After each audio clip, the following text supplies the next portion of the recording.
have dragons? I'll give you one.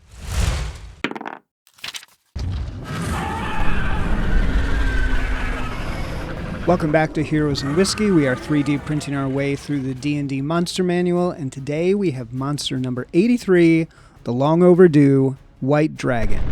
Now obviously this dragon is coming way out of sequence, and of course there is a story that involves both the printing of these figures and the community in this space. So if you watch the dragon episodes, you'll remember that many of them came from Lord of the Print, who frankly have made a name for themselves as possibly the best dragon mini creators in this space.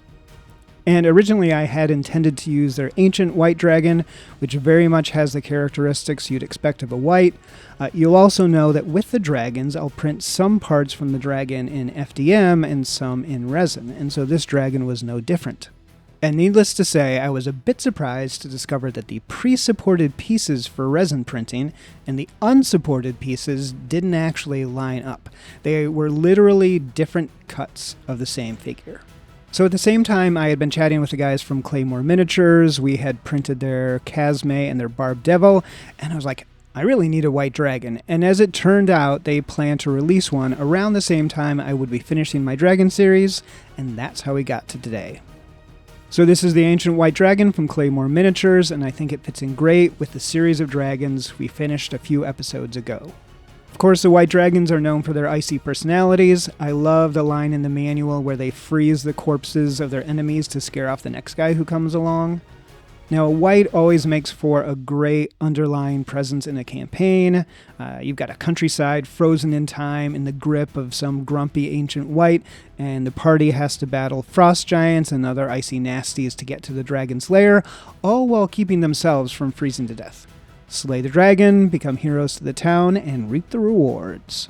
So this dragon very much reminds me of the silver dragon we printed in the sense that it's posed against a backdrop and held up by its tail in a winged attack. I really love this presentation for a dragon, and Claymore definitely pulled it off. The icy spikes on its base are menacing on their own, and I just love that its ire is directed at something clearly smaller than it. It's clear from the design that it is attacking you, and I love that approach. In terms of how it printed, I printed the wings and base on my FDM printer and the rest in resin. I have to admit, I'm not really sure that that was the best choice. The smooth angles of the icy base resulted in a lot of artifacts and a lot of stringing, and you can see a pretty obvious gap here in this wing.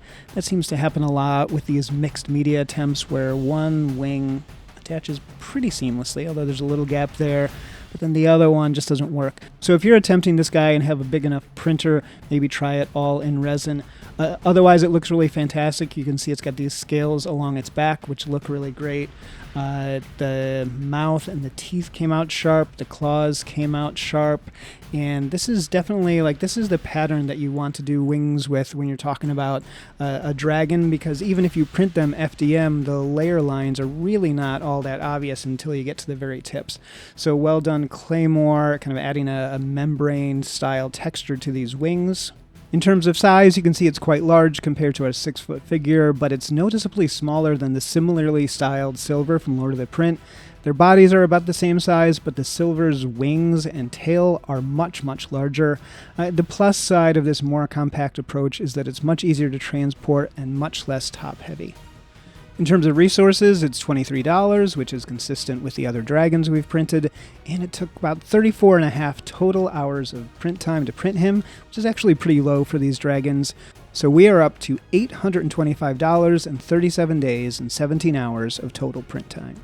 So that finally wraps up our dragons, and we can hop back in line. Next up, we have one of the largest and holiest prints to date, the Empyrean.